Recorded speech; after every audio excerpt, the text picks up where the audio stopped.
¿Cómo están, gente?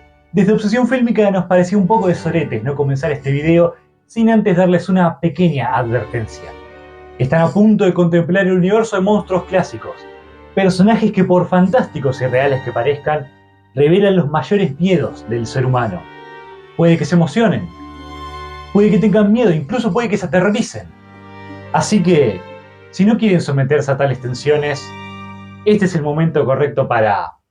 bueno, ya quedaron advertidos. El especial de Noche de Brujas. De Obsesión Fílmica.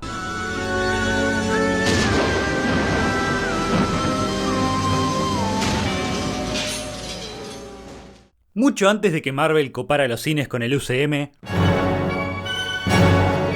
mucho antes de que los superhéroes mismos dominaran la pantalla grande,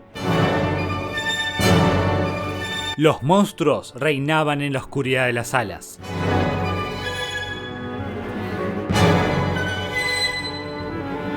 Hablamos de Drácula, Frankenstein, la momia, el hombre lobo, el hombre invisible. Ellos fueron los primeros personajes en compartir un mismo universo, el universo de monstruos clásicos. Y aprovechando que estamos en Halloween, qué mejor momento para desenterrar a estas leyendas y revivir su oscuro legado.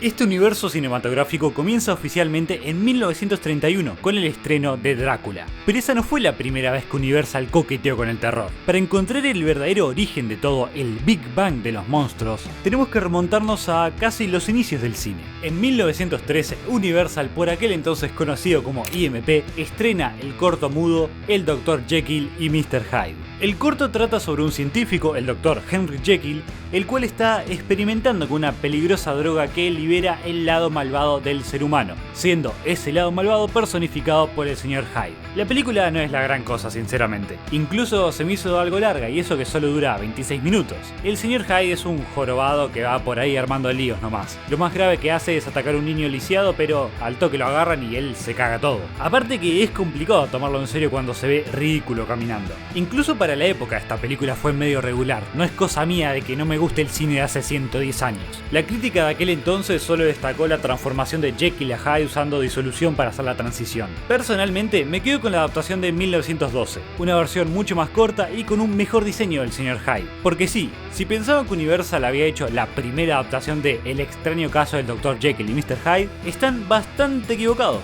Esta ni siquiera fue la única adaptación estrenada en 1913. Y es que antes del corto Universal, esta novela ya había sido adaptada al cine 7 veces. Siendo la primera vez en 1908, considerada la primera película de terror en la historia de Estados Unidos. Lamentablemente no existen copias y solo sobrevive esta imagen.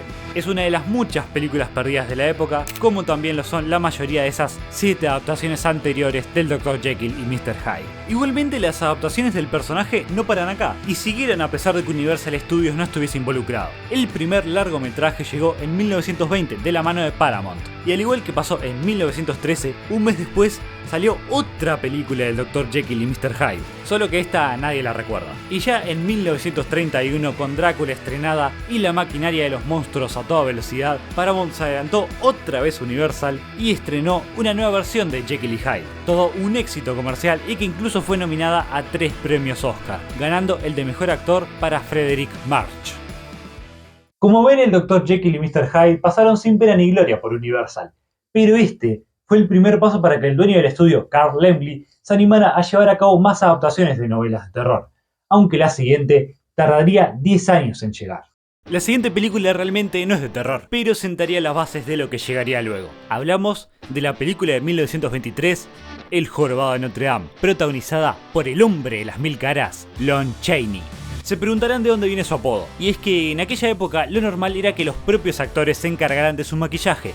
Y bueno, Lon Chaney era sencillamente el mejor haciéndolo. Su Quasimodo es totalmente diferente a lo que todos nosotros vimos en la versión de Disney. Este Quasimodo ciego de un ojo, completamente sordo y cargado de odio y resentimiento hacia la sociedad. Una sociedad que lo desprecia y lo trata como un monstruo, provocando que él actúe como tal. La historia, por otro lado, es más o menos lo que todos vimos en la versión animada, solo que sin momentos musicales o gárgolas que hablan. Eso sí, el final difiere bastante, ya que se apega más a la novela original escrita por Víctor Hugo, siendo este final mucho más trágico. Acá, Quasimodo muere producto de sus heridas luego de defender a Esmeralda en la catedral, Y si eso les parece triste, la novela es mucho peor todavía, ya que en la novela Frollo mata a Esmeralda y luego Quasimodo la venga matando a Frollo y ya sin más motivos para vivir, él decide quedarse junto al cuerpo de su amada y morir de hambre. Hacer esta película era un deseo personal de Lon Chaney, tanto así que él compró los derechos de la obra en 1921 y luego de un intento fallido decidió llevar el proyecto a Universal.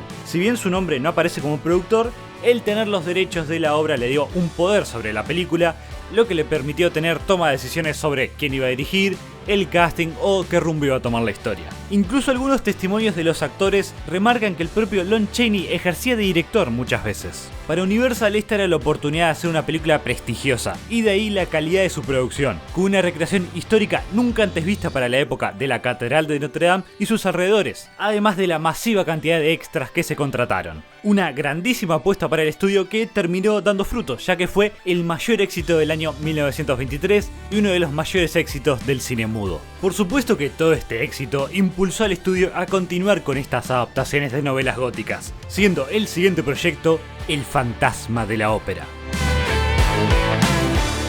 Pero primero nos tenemos que remontar a 1922. Carl Laemmle se encontraba junto con su familia de vacaciones en Francia. Allí conoció al escritor Gaston Leroux y le comentó su admiración por la Ópera de París, a lo que Gaston le respondió: mirá vos, qué coincidencia que justo yo escribí un libro que pasa enteramente en la Ópera de París. Por ahí te pinta adaptarlo. Y le regalé una copia del libro El Fantasma de la Ópera. Por supuesto que no podía ser otro que Lon Chaney para encarnar a Eric el Fantasma, nuevamente con un trabajo brillante de maquillaje. Era tan impactante la cara de Eric que el estudio decidió mantener su aspecto completamente en secreto durante la campaña de marketing, cosa de que el impacto en el estreno fuese aún mayor. Incluso su propia coprotagonista Mary Philibin desconocía el aspecto del personaje, siendo en esta escena su reacción real.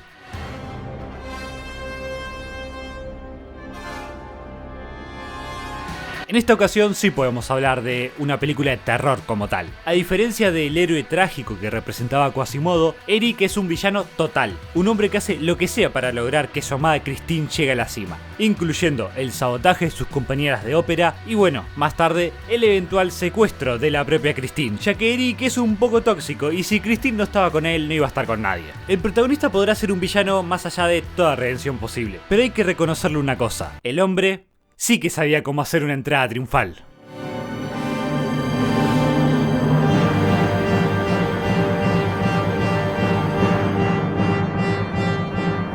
La película fue filmada en blanco y negro y luego tintada para marcar el ciclo día y noche o los interiores. Una práctica muy común en la época, aunque igual creo que hay una versión que es 100% en blanco y negro. Hay muchas versiones del Fantasma de la Ópera, pero les recomiendo esta que está a color. Me desvié del tema. Pero la escena del baile debía ser a todo color. Y es que si no, ¿cómo ibas a destacar este tremendo disfraz de la muerte roja que usa Eric? Para lograrlo se filmó con Technicolor, aunque era un Technicolor un poco primigenio. Aún no estaba a 3 colores, como luego serían películas, por ejemplo, El Mago de Oz. De ahí lo saturado de los colores, sobre todo el rojo del fantasma. Además, miren el planazo del tipo espiando a Christine en el techo. No solo por la composición que es fantástica, con el plano centrado en Eric, sino porque observen la actuación de Lon Chaney. Vean cómo demuestra que se le rompe el corazón a Eric al ver cómo su amada Christine planeaba abandonarlo. Y bueno, es que, cosa completamente entendible, Eric, porque vamos a ver, como que la tenés secuestrada.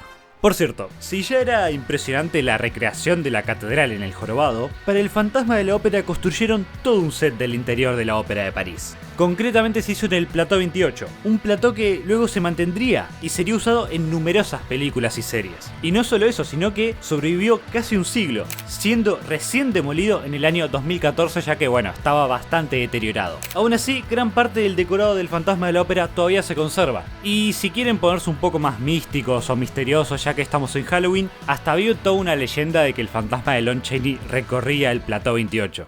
Hasta este momento, las dos películas de las que hablamos fueron concebidas para ser prestigiosas y de alta calidad, superproducciones de la época. Todo eso se terminó aquel fatídico martes negro, el 29 de octubre de 1929, el día que la bolsa de valores cayó y provocó la Gran Depresión. No voy a poderme dar clases de historia ahora, pero era importante mencionar esto, porque a raíz de esta crisis económica, los estudios también andaban cortos de plata. La idea original del productor Carl Laemmle Jr. era que Drácula fuese la siguiente gran producción del estudio, siguiendo los pasos de El Jorobado de Notre Dame y El Fantasma de la Ópera. Por supuesto que todos estos planes se cayeron junto con Wall Street y en vez de hacer una mega película fiel al libro original, pasaron a guiarse más bien por la adaptación de Broadway, realizada en 1927 y con un presupuesto mucho menor. Para el papel de Drácula pasaron varios nombres sobre la mesa, por ejemplo, el del actor Conrad Veidt, quien había interpretado al Hombre que Ríe, la inspiración del Joker, por cierto. Por supuesto que también se pensó en Lon Chaney. Después de todo, era la estrella de los monstruos y había trabajado varias veces con el director de Drácula, Todd Browning. El problema es que en aquellos años, Lon Chaney se encontraba bajo contrato con MGM y lamentablemente terminó muriendo en 1930 a la temprana edad de 47 años, producto de un cáncer de pulmón. Es así que pasaron todavía más nombres sobre la mesa, pero quien se quedaría con el papel no era otro que quien interpretó al conde en Broadway. Hablamos de Bela Lugosi. El actor húngaro no era uno de los favoritos del productor Carl Laemmle Jr., hijo del dueño Universal,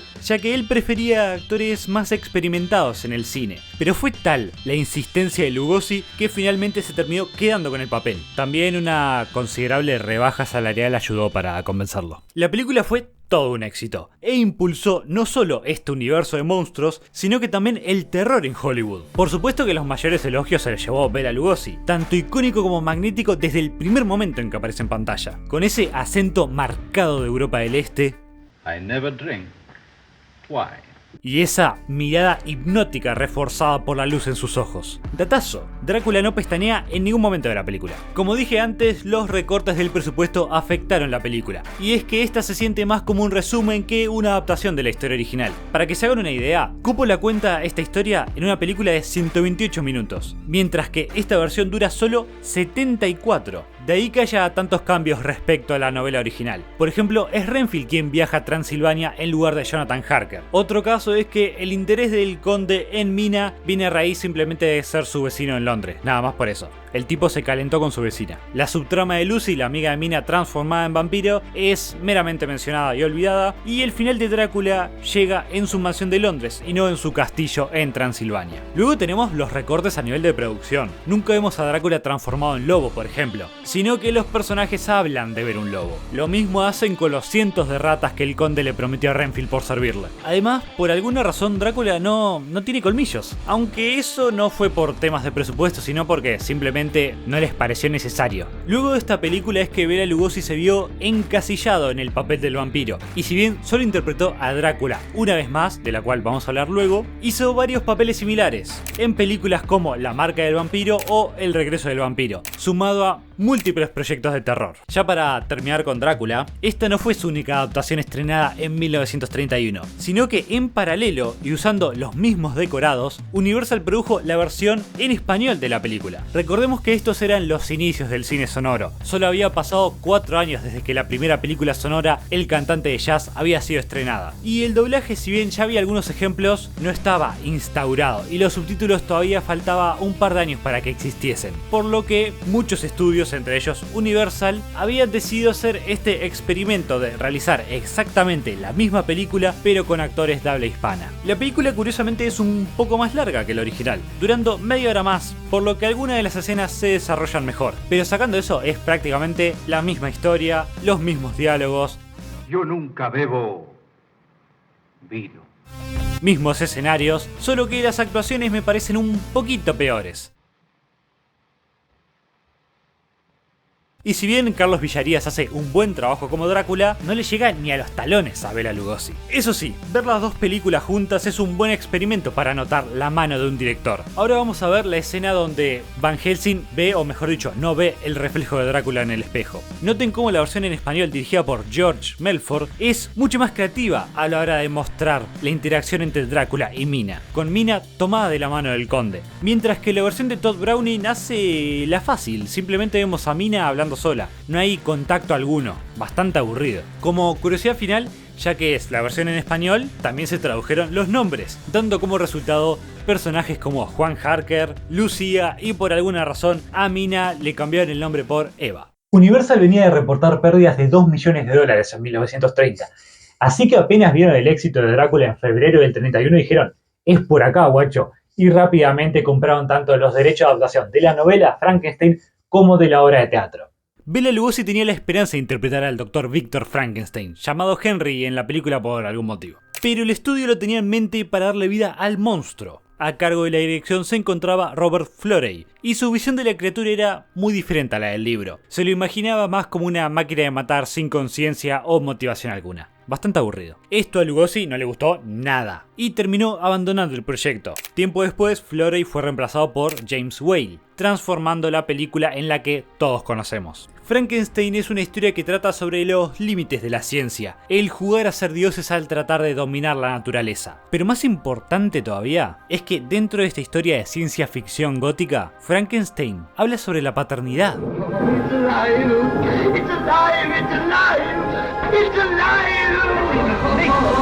El Dr. Henry Frankenstein logra crear vida a base de cadáveres y electricidad, y apenas nace el monstruo, es abandonado en la oscuridad de una celda y maltratado por el asistente de Frankenstein. El monstruo, desde su nacimiento, solo conoce la maldad y la violencia, ni siquiera son capaces de ponerle un nombre. Él es como un niño, y si un niño no conoce el amor, ¿cómo esperan que después responda ante el mundo? La tragedia rodea al mal llamado monstruo de Frankenstein, porque los monstruos en esta historia son las personas. Y en medio de tanta hostilidad, llega el único momento de inocencia en toda la película, la escena del lago.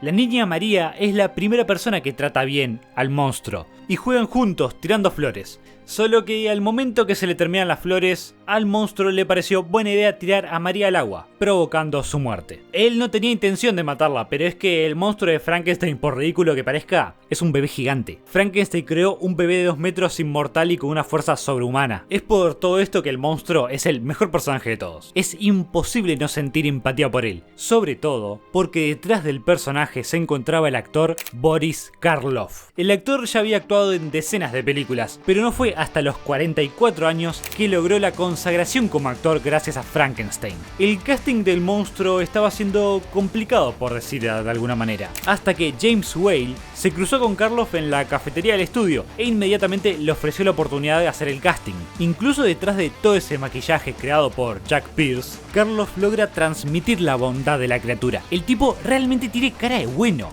es inocente. Juntos, Karloff y Whale lograron lo imposible. Crearon un monstruo más humano que las propias personas. Perfectamente podría ser la mejor película de este universo cinematográfico, de no ser porque 4 años después, en 1935, el director James Whale retomaría el personaje para terminar de adaptar la novela, regalándonos una de las mejores secuelas de la historia, La novia de Frankenstein. Permítame saltearme la cronología de las películas un momento porque La novia de Frankenstein es una continuación directa. La primera parte solo adapta medio libro y esta secuela llega para culminar la historia de Henry y el monstruo. La película continúa con las temáticas previas. El jugar a ser dios es representado ahora por la presencia del Dr. Pretorius, quien busca continuar con los experimentos de Frankenstein. La paternidad sigue presente también, con Henry sintiéndose culpable por haber creado y maltratado a la criatura. Pero esta secuela suma un nuevo tema, que termina por coronar al monstruo de Frankenstein como el mejor de todos: la soledad.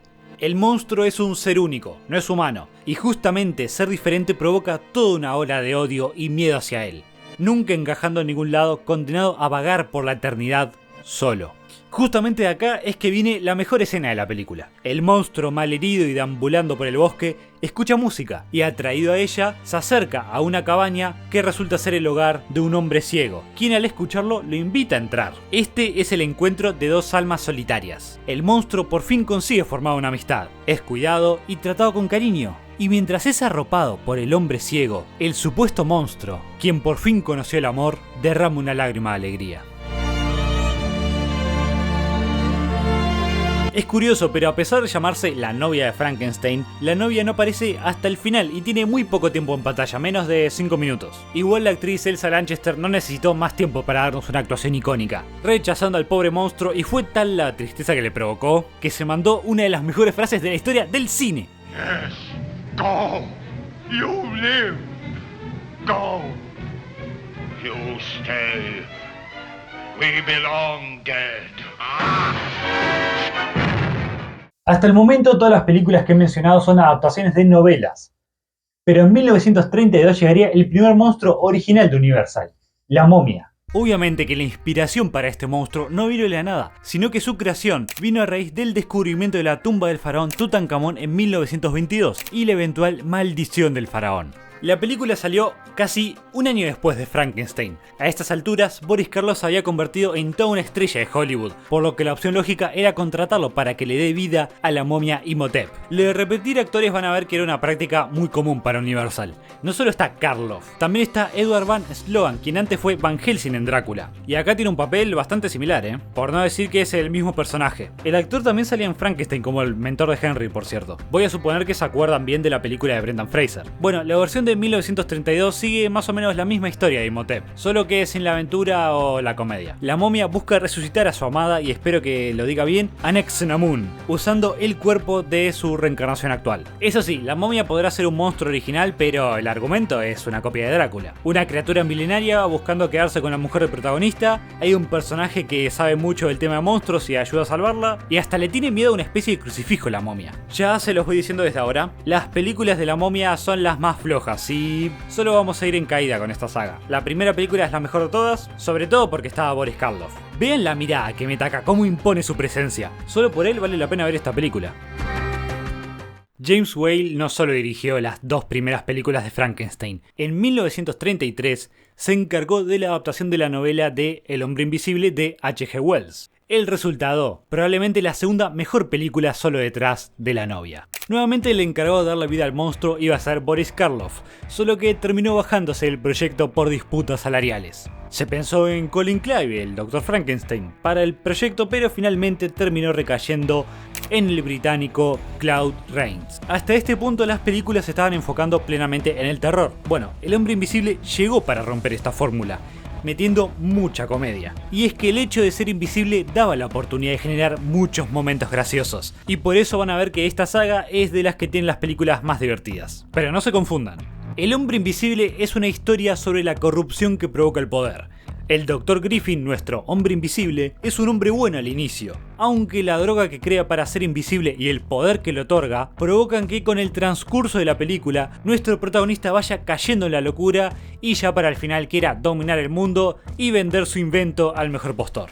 La única cura, la muerte. He ahí la gran tragedia del hombre invisible. Una víctima de su propia invención, quien solo en su lecho de muerte se puede dar cuenta de sus errores. La película no solo se destaca por su historia y sus personajes, sino que también fue toda una pionera en el campo de los efectos especiales, usando digamos que un antepasado de la pantalla verde para lograr el efecto del hombre invisible sacándose su ropa. Voy a tratar de explicarlo de la manera más fácil que pueda. Primero filmaban la escena en un set completamente negro. Paredes, piso, todo cubierto con un terciopelo para que no reflejara luz. Después vestían al actor de pies a cabeza con ese mismo terciopelo negro y encima le ponían la ropa del personaje. De esa manera, al revelar el negativo, el cuerpo desaparecía por completo y solo quedaba la ropa flotando ahí. Luego combinaban esa toma, donde estaba el fondo y los demás personajes reaccionando al hombre invisible. Lo combinaban en lo que se llamaba un mate, una especie de máscara que permitía unir las dos imágenes. Toda una genialidad de los efectos prácticos que incluso a día de hoy logra mantenerse vigente, porque sinceramente El hombre invisible es una película que ha envejecido muy bien en ese aspecto. Capaz que solo queda un poco falso al inicio cuando te das cuenta que es una marioneta sacándose las vendas de la cabeza, pero después, tremendos efectos. Luego del estreno de La novia de Frankenstein,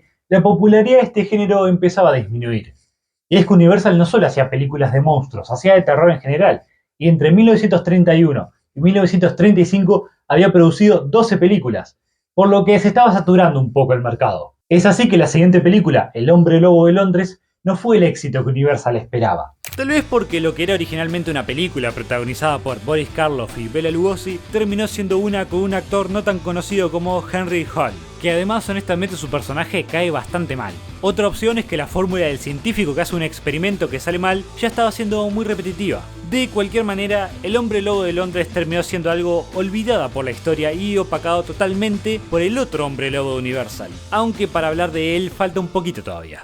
Normalmente los monstruos mueren al final de cada película, por lo que luego para las secuelas los guionistas se tienen que inventar la manera de traerlos de regreso. En algunos casos son inmortales como Frankenstein, en otros un hechicero lo hizo, y luego está la tercera opción, traer un pariente del monstruo. Por eso mismo, en 1936 llegó la película que cierra esta etapa dorada de los monstruos, La hija de Drácula. Bela Lugosi pedía más plata, así que acá no repite como el conde. Solo sale un muñeco de cera que se parece más o menos a él. Del cast original solo regresa Van Helsing y la historia es completamente nueva, con la condesa María Zaleska de protagonista, interpretada por Gloria Holden. No se dejen engañar porque esta película no haya sido un éxito en su momento. Es de esas joyas olvidadas. La condesa Zaleska es una víctima de Drácula. Ella a lo largo de la película trata de revertir el vampirismo y luchar contra su deseo de sangre. De ahí que la película trata el tema de las adicciones a las drogas y su psicología detrás de combatirlas. La sangre siempre fue la gran analogía a las drogas en las películas de vampiros.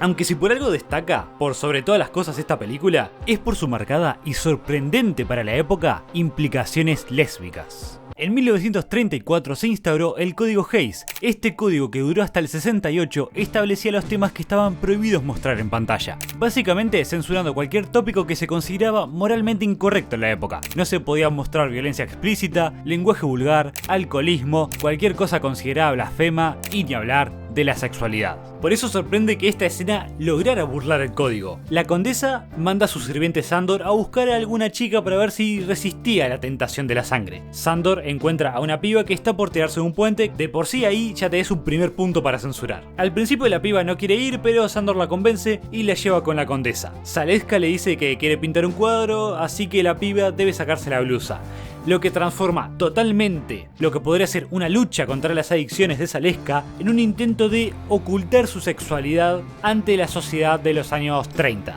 Por supuesto que Zaleska falla y ataca a la piba, aunque no muestran nada de eso. La cámara hace un paneo hacia arriba nomás. Algo de censura tuvieron que meterle. Podríamos decir que la hija de Drácula es la primera vampira en instaurar esta relación entre sexualidad y vampirismo, que luego explotaría con las décadas y demás adaptaciones, como por ejemplo Entrevista con el vampiro. Durante 2 años Universal había parado completamente cualquier producción de terror. El género ya no interesaba, o eso creían, porque un reestreno de Drácula y Frankenstein en 1938 demostró que todavía había interés por parte del público, por lo que rápidamente pusieron la maquinaria a andar de nuevo y en un año sacaron El hijo de Frankenstein. Por las dudas aclaro que por hijo de Frankenstein se refiere al hijo de Henry Frankenstein y no que el monstruo y la novia hayan tenido un hijo. Aunque ahora que el doctor está muerto, voy a empezar a llamar al monstruo por Frankenstein, así lo hacemos mucho más simple todo, y total, todo el mundo le dice así. James Whale no regresó para dirigir este proyecto, pero sí regresó Boris Karloff y se le sumó Bela Lugosi en el papel de Igor, probablemente una de sus mejores actuaciones, demostrando el rango actoral que tenía, haciendo un personaje totalmente alejado de lo que vimos en Drácula. Antes dije que Bela Lugosi no había regresado para La hija de Drácula por disputas salariales. Bueno, a estas alturas en 1939 la carrera de Lugosi estaba pasando por un mal momento, así que simplemente aceptó el salario mínimo y actuó como Igor. La película crea una historia completamente nueva, ahora con el hijo de Frankenstein, el varón Wolf von Frankenstein, siguiendo los pasos de su padre y reviviendo a la criatura. El problema acá, y que provoca que sea un poco más floja que sus anteriores, es que todo el desarrollo que había tenido Frankenstein previamente se perdió. El monstruo ya no era capaz de hablar y se había convertido simplemente en una máquina de matar sin inteligencia comandada por Igor, lo cual hizo que Boris Karloff perdiera el interés en el personaje y decidió no continuar más, haciendo que esta película sea su despedida como Frankenstein. Pero aún así esta no es una mala película, ni mucho menos. Para empezar dura 1 hora 40, lo cual ayuda mucho a desarrollar a los personajes del varón y a Igor. Por un lado, un científico que trata de limpiar el apellido familiar y tener éxito donde su padre fracasó, solo para terminar cayendo en el mismo lugar. Por otro lado está Igor, el jorobado, consumido por la venganza, que busca acabar con las personas que lo sentenciaron a la horca y usa a Frankenstein como arma. Además, la dirección artística de la película es fantástica, tomando elementos del expresionismo alemán para lograr esa atmósfera gótica casi abstracta que parece sacada de una película de Tim Burton, o mejor dicho, Tim Burton saca su estilo de estas películas. Y ya que estamos con las referencias, ¿será posible que el final de El hijo de Frankenstein haya sido referenciado por James Cameron en Terminator 2 o estoy tirando terrible golazo? No sé, díganme ustedes en los comentarios a ver qué opinan. En esta etapa es que el universo se expande y empiezan los crossovers. Así que para simplificar un poco las cosas voy a saltearme el orden cronológico de las películas y hablar más por sagas, adelantándonos hasta 1941 con el estreno de El Hombre Lobo. Esta película es otro de los grandes clásicos. Para empezar por el cast que tiene. Claude Rains, el hombre invisible, interpreta al padre del protagonista. Bela Lugosi tiene un pequeño rol como el Hombre Lobo original. Y en el papel principal de Lawrence Talbot tenemos a Lon Chaney Jr., el hijo de la leyenda. Y capaz que un caso más de nepotismo, pero este es nepotismo del bueno. Lon Chaney le impregna al personaje una tristeza y desesperación a causa de la maldición que solo él consigue dar. Ser un hombre lobo no está bueno. El tipo está condenado a matar gente contra su voluntad cada noche de luna llena. Vive con el miedo constante de herir a sus seres queridos y encima nadie le cree. Hasta su padre piensa que está loco. Y esto no es lo peor, porque la familia Talbot ya venía con suficientes problemas como para sumarle la licantropía ahora. La película arranca con Lawrence regresando a su casa por el funeral de su hermano. O sea, el tipo es probablemente el mayor desgraciado del cine. De ahí que la atmósfera de la película sea tan lúgubre. Es un reflejo de la mente del protagonista, con paisajes oscuros y tétricos llenos de niebla. La mitad de la película ocurre en estos bosques, y el pueblo tampoco se salva. Lo que en un inicio era un lugar tranquilo y soleado, se transforma en una zona igual de lúgubre a medida que va quedando marcada por las muertes. Hay una frase que dicen que resume a la perfección al personaje y el tema de la película. Incluso un hombre que es puro de corazón y dice sus rezos en la noche, puede convertirse en lobo cuando el azote de lobos florece y la luna de otoño brille. La película catapultó a Lon Chaney Jr. como una estrella de terror. A partir de acá van a ser pocos los proyectos sin la presencia del actor. Y es que con la salida de Boris Karloff del personaje de Frankenstein, el papel recayó en las manos de Lon Chaney, quien hace un buen trabajo, pero este es el Frankenstein máquina de matar, no es tan interesante, así que hace lo que puede. La película continúa con la historia de Igor, que de alguna forma sobrevivió a comerse varios tiros, y Frankenstein, que también de alguna forma sobrevivió a caerse en lava o ácido, no me acuerdo qué era. El que no regresa es el hijo de Frankenstein, sino que ahora nos presentan a su hermano, Ludwig Frankenstein. No hay mucho para decir acá. Es una película que sigue la fórmula de sus antecesoras, otro doctor Frankenstein que quiere limpiar el nombre de la familia y cree que puede arreglar al monstruo solo para equivocarse y terminar colocando el cerebro de Igor en la criatura. A partir de acá es que los presupuestos de estas películas van a ir bajando cada vez más, convirtiéndose prácticamente en cine de serie B. Llevamos bastante rato de video y todavía no se están cruzando los personajes. Las únicas conexiones que hay son que se repiten los mismos actores en casi todas las películas. Pero tranquilos, porque en 1943 Universal tuvo la brillante idea de juntar a los monstruos más populares de aquel entonces, Frankenstein y el Hombre Lobo. Pero hay un problema, Lon Chaney no podía ser ambos personajes, por lo que el encargado de darle vida a Frankenstein terminó siendo Bela Lugosi. El actor que originalmente iba a ser Frankenstein en 1931 terminó interpretando al personaje 12 años después. Está todo conectado, boludo. La película es divertida, aunque me funciona más como secuela de El Hombre Lobo que como crossover. Media película está dedicada a Lawrence Talbot buscando una cura para su licantropía, tratando de conseguir la ayuda de Henry Frankenstein solo para terminar junto con su creación y la nieta de Henry. Además, otra vez repiten la fórmula de un doctor tratando de seguir los pasos de Frankenstein solo para terminar dándole más poder al monstruo que, recordemos, tiene el cerebro de Igor, lo que provoca el gran enfrentamiento entre el Hombre Lobo y Frankenstein. Combate que dura solo 2 minutos. Me sentí un poco estafado viendo la película. Igual me gusta, pero más porque es el show de mi depresivo favorito Larry Talbot. El tipo solo se quiere morir para no dañar a nadie y resulta que es inmortal. En cambio, Frankenstein desde su tercera película que dejó de ser interesante. Después seguimos con los crossovers. Ahora vamos a hacer un repaso de las demás sagas que no se conectan, comenzando por El Hombre Invisible, el único monstruo que no interpretó Lon Chaney Jr. En 1940 estrenó El Hombre Invisible Regresa, aunque en realidad es otro personaje porque el original se murió. En este caso, el hermano del Invisible original recrea la fórmula y se la da a su amigo, quien fue inculpado por un crimen que no cometió y busca venganza. Es una película entretenida, sinceramente. George Radcliffe, el nuevo Hombre Invisible, es un hombre bueno que solo quiere limpiar su nombre, pero con el transcurso de la película va cayendo en la locura, mientras que su amigo, el doctor Frank Griffin, trata de encontrar la forma de revertir la invisibilidad. La mejor decisión que tomaron en esta película fue castear al protagonista, porque al no poder verlo, lo más importante termina siendo su voz. ¿Y qué mejor actor podían encontrar para este rol que Vincent Price? Capaz que no lo tienen de nombre o nunca vieron sus películas, pero seguro que escucharon su voz. Es el narrador de Thriller.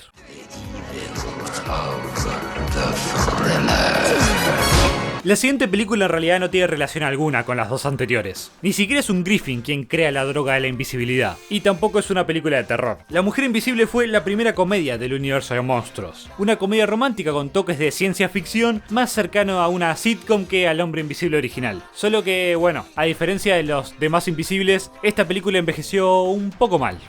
You know, if more women were invisible, life would be much less complicated.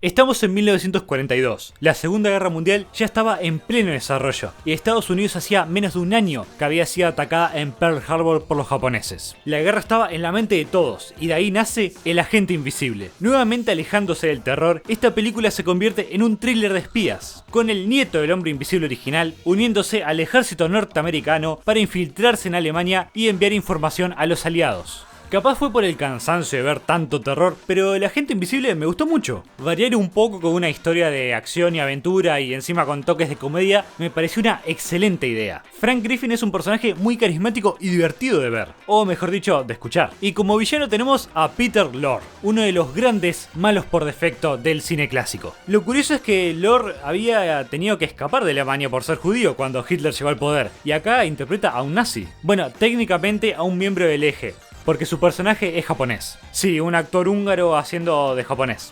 No tiene sentido, pero en ese momento el gobierno de Estados Unidos había mandado a los japoneses americanos a campos de concentración o los había deportado a Sudamérica. Así que literalmente no había actores japoneses para interpretar japoneses. Ya para terminar con tantos hombres invisibles, en 1944 se estrenó La Venganza del Hombre Invisible. Y es una cagada. Siguiente película. Hablando de hombres invisibles, Claude Rains fue el protagonista de la nueva adaptación del Fantasma de la Ópera. Regresando a esas grandes producciones de los años 20, esta fue una apuesta por la calidad cinematográfica, filmada completamente Technicolor y con un presupuesto mucho mayor que los demás monstruos. La película explora más el trasfondo de Eric, dándole toda una primera media hora para contarnos cómo terminó siendo el fantasma. El problema es que luego le terminan dedicando más tiempo a la ópera en sí que al propio fantasma, y la película incluso termina en el intento de Eric por secuestrar a Christine, así que no tenemos escena de la muerte roja. Tenías un puto trabajo, Universal, uno. Hasta el maquillaje es peor. Eric se ve más como dos caras de Batman que como el fantasma de la ópera. Pasaron 100 años ya y nadie puede superar a Lon Chaney.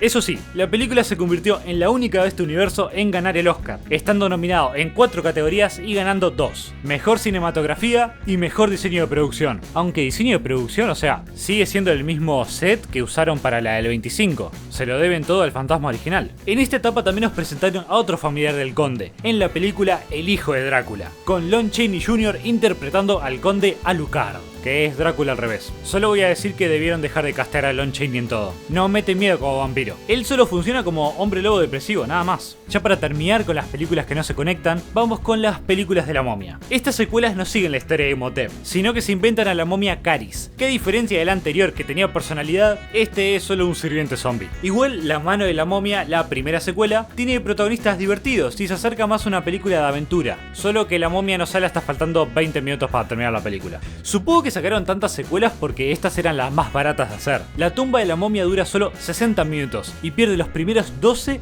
contando lo que pasó en la película pasada. Ahora además la momia Caris es Lon Chaney porque, bueno, su nombre vendía, es puro marketing esto. A pesar de que ni te das cuenta que es él y sinceramente cualquiera podría ser de la momia. Me ponen a mí vendaje y te hago de la momia Caris. El fantasma de la momia es lo mismo, incluido los primeros 10 minutos que te resumen lo que pasó antes. Y solo se destaca porque al final la momia mata a la novia del protagonista. Y si creían que el cine de superhéroes estaba saturado, en el 44, el año que estrenó El fantasma de la momia, 6 meses después estrenó otra película más, La maldición de la momia, la cual, como ya se imaginarán, es la peor de todas. La única buena película de la momia es la de Brendan Fraser del 99, porque ya su secuela también era media floja, pero igual la quiero. Nuevamente los monstruos estaban comenzando a decaer.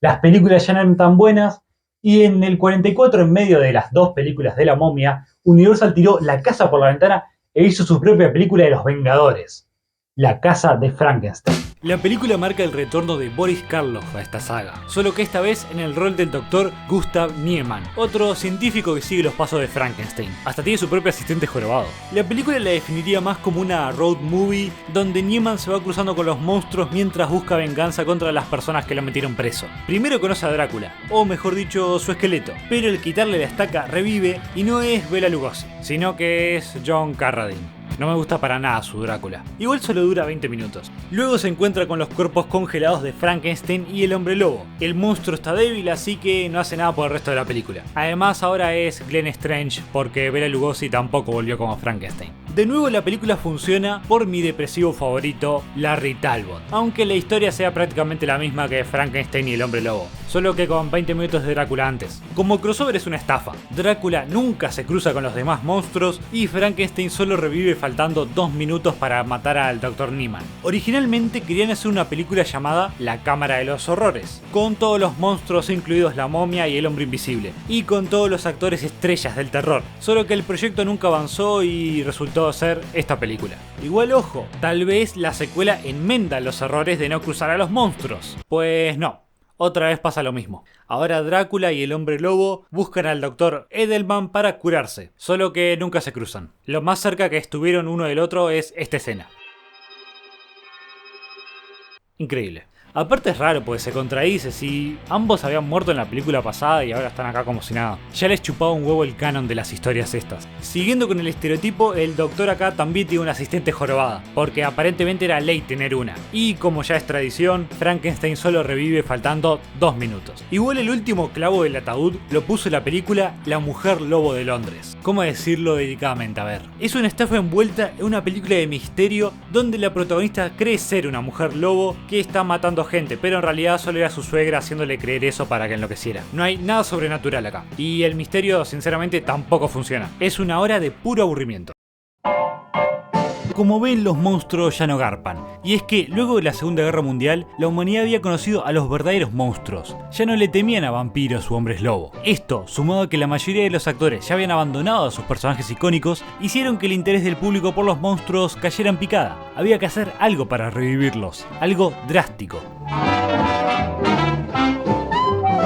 Abbott y Costello eran los comediantes estrella del principio de los años 40, solo que conflictos internos y una saturación por parte del público hicieron que su éxito cayese. A finales de la década, Universal no estaba muy bien económicamente. Tratando de revertir esto, decidieron juntar 2 franquicias que estaban de capa caída, Los Monstruos y el dúo cómico de Abbott y Costello. Abbott y Costello contra Frankenstein fue el verdadero gran crossover. No solo aparecía Frankenstein, otra vez interpretado por Glenn Strange, sino que regresaron tanto Lon Chaney como el Hombre Lobo y Bela Lugosi como Drácula. 17 años después, por fin regresó. Hasta tenemos un cameo de Vincent Price como el Hombre Invisible. Allow me to introduce myself. I'm the Invisible Man. La película está tremenda. Digamos que era el Scary Movie de la época. Era la primera vez que veía una película de Abbott y Costello y entiendo perfectamente por qué eran unas estrellas. Son divertidísimos, sobre todo al contrastar lo absurdo de sus personajes con la seriedad de los monstruos. De más está decir que la película fue todo un éxito, lo cual impulsó otras 3 secuelas. El Hombre Invisible siempre fue el más gracioso de los monstruos, así que obvio que funcionaría perfecto junto a Abbott y Costello. Abbott y Costello contra el Hombre Invisible está casi a la altura del anterior, solo que le falta la epicidad del mega crossover, pero la cantidad de sketch que consiguen gracias a El Hombre Invisible es sencillamente excelente. Ver a Costello simulando que boxea mientras el Hombre Invisible se encarga de todo, solo para que al siguiente round el tipo deje a Costello solo en el ring, es sin duda lo mejor de la película. Después de esto, las películas de Abbott y Costello también empezaron a decaer. En su tercera película se enfrentan al Dr. Jekyll y Mr. Hyde, interpretado por Boris Karloff, en lo que sería su despedida de este universo cinematográfico. Es una película bastante extraña. La primera media hora apenas se enfoca en Abbott y Costello y el resto es más un drama con ellos de invitados que una comedia típica del dúo. Para acabar, ya saben cómo es esto. Las películas de la momia siempre son las peores. Para ese entonces la popularidad del dúo ya estaba bajando y además tenían conflictos legales con Universal, lo que hizo que Abbott y Costello contra la momia fuese su última película de estudio y la penúltima película del dúo. La película estrenó en 1955 y 2 años después se separaron definitivamente. Lamentablemente, Lou Costello falleció en 1959 producto de un ataque al corazón con tan solo 52 años. Con el fin de Abbott y Costello y el ocaso de los monstruos nuevamente, parecía que todo había terminado, pero Universal todavía tenía un último as bajo la manga, un nuevo personaje que nos daría un último baile. Entre medio de las películas de Abbott y Costello, Universal nos entregó su última gran apuesta por el terror, El Monstruo de la Laguna Negra. La película es producto de una década donde la ciencia ficción empezaba a ganar popularidad gracias al inicio de la carrera espacial. De ahí que los protagonistas sean científicos y exploradores, en busca del eslabón perdido de la evolución. Si tuviera que comparar al monstruo de la Laguna Negra, diría que es el King Kong del agua, una criatura oculta en la selva que se enamora de una mujer. Porque esta podrá ser una película de terror de ciencia ficción, pero el romance también estaba en el agua. Miren cómo el monstruo se acerca y nada junto a Julie Adams sin que ella se dé cuenta. Es amor a primera vista. Incluso es un poco tímido, trata de llamar su atención tocándole los pies, pero no se anima a hablarle. La música en la escena intenta hacer sentir que es de terror, pero si le cambias la banda sonora, el momento se transforma en puro romance.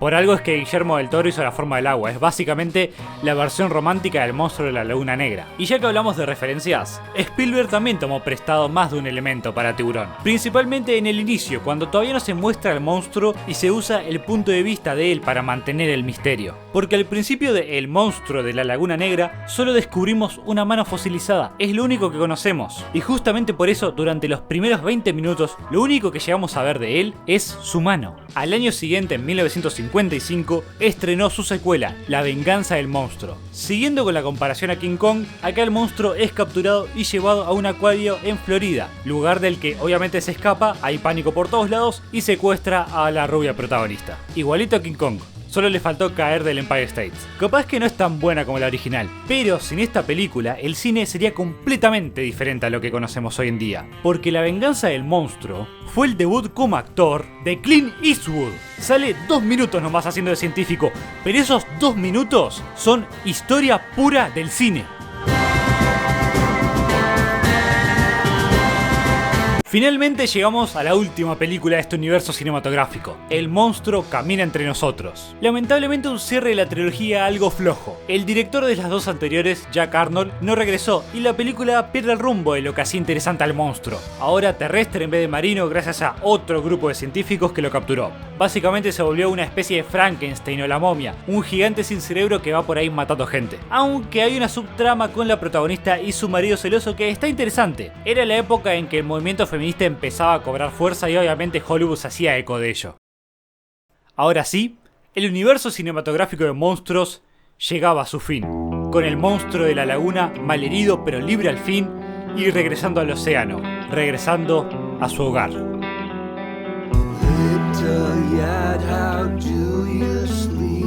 Puede que Universal los haya dejado ir después de los años 50, pero estos monstruos rápidamente encontraron un nuevo hogar, en el viejo continente, bajo el cuidado de la Hammer Films. Aunque claro, eso ya es tema para otro video.